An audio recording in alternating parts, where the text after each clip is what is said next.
So when I start to pull up the walls, this is where the magic kind of begins, because we're actually shaping and forming a pot now.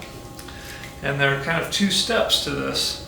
The first is just one main pull where we kind of lift the clay, and then on the next step we'll go back and kind of shape it and refine it.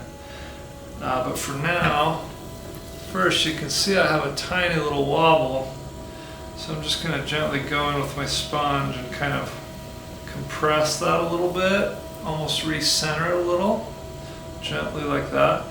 I'm using these, this is my left hand, and I'm always going with the grain of, or with the spinning of the wheel.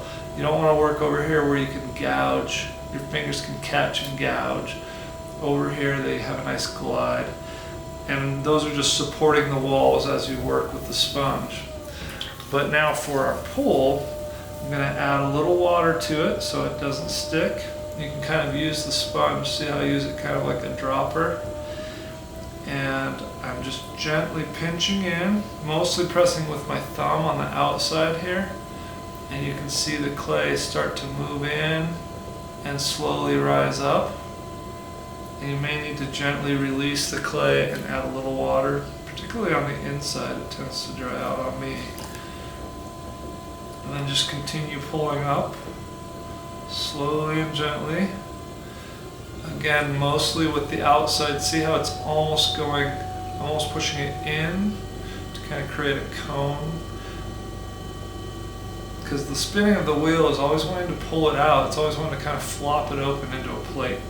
So you kind of have to just prevent that by gently pushing in. And then I'm going to use my sponge again here to kind of compress that rim a little bit.